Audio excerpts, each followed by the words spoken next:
Hey guys, look at my face. I'm on the way to 60. I'm 56. I lived a very rough life from the Brazilian Civil War to two world crashes, 87 and the last one. How many wrinkles do I have on my forehead? 0. Okay, guys. So, and do I have my father at my age had a big fallen neck? I don't have problems sweating. My palms don't sweat. What's going on? What's going on? Botox. So botulinum A, and there's various different chemical compositions. But hey, stop worrying about something artificial being injected in people's faces, because that can of rotten food in your garbage has botulinum A. It's made by a bacteria easily found all over nature, in the jungle, in the forest, everywhere, called Clostridium difficile. Okay? So it's natural. It occurs in nature. The difference is, for example, I'll give you an example from my own country of origin, and thank you, America, for adopting me and raising me. But the Indians in the old days in Brazil used to knock the monkeys off the tree with a blow dart, and in the tip had what? Botulinum A. All right, so what? A monkey will fall off the tree paralyzed. All right, so what's the difference? What's going on? Is it harmful? The difference is that we use, look, this is a full bottle. Look how empty it looks. We use just a little tiny trace, And to use these little poisons of nature is not the first time. Look at the venom.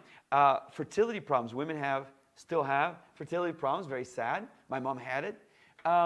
And we use derivatives from snake venom.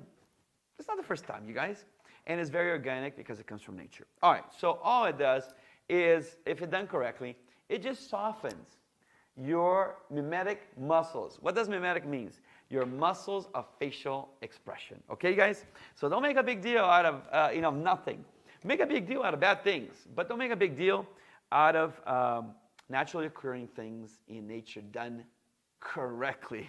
So make sure you pick a professional who is trained to do it, and has an excellent reputation, licensed by your state medical board, the reputation of this person in the community is very good. Make sure they're a licensed professional, please. It's very simple. Just look up the medical board of Minnesota, Utah, California, and make sure the person is licensed. Make sure she has lots of before and after photos.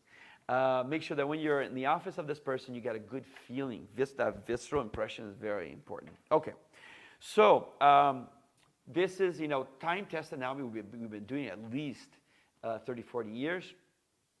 Has a lot the cosmetic side. Okay, let's talk about the cosmetic side since I'm a plastic surgeon. Basically, that frontalis muscle, after a few thousand cycles, just like a piece of metal. If you keep bending a piece of metal, it will crack. Metal's usually 30,000 cycles.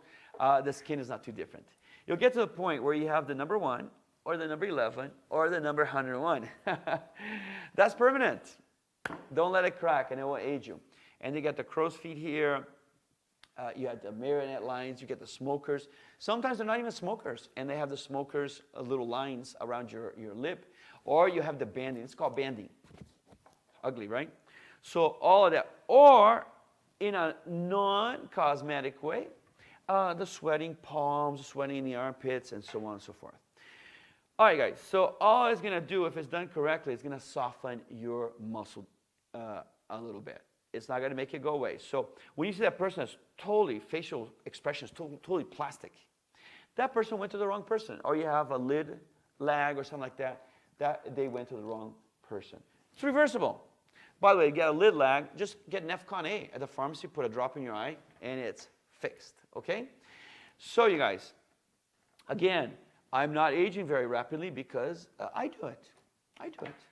And is it something new? Are we creating a generation that, is never going to age? No. Look at the black and white movies from the 50s, and you're going to see that in that era, we think that anything old must be bad. No, there are many great things. For example, in that era, women wear a corsetry, shapewear.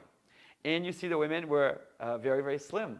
Look at the pictures of soldiers coming back in 1945. Every woman in that black and white picture, you know, where the sailor is kissing that nurse, every person in that picture is slim. So corsetry was very big in those days, and we burned all our bras. Hey, I love the women's movement. We burned all our bras. The price, I understand the politics of it, but the price was, you know, all day long I operate breasts that have sagged. So our grandmothers used to wear the bra day and night, and they wear corsetry. All right, so some of these old ideas are great. In Hollywood in the 50s, that's why you see no wrinkles, women and men put tape in their head and train themselves not to frown. That harsh expression is not pretty anyway. It's not attractive anyhow. Look, this is not pretty. A softer expression is more elegant in this civilized society. Okay, guys? So, Dr. Rey, the king of beauty, the king of health, here to give you some helpful tips because I love you. I am grateful to America for having adopted me and giving the son of a janitor an opportunity in life. And so let's consider Botox and one side thing. It will get rid of your headaches. What does the headache come from? Is your muscle, cranial muscle squeezing on your skull. And when you put Botox in them, ciao, ciao, attention headaches. Until next time, Dr. Rey, just because I love you. That's it.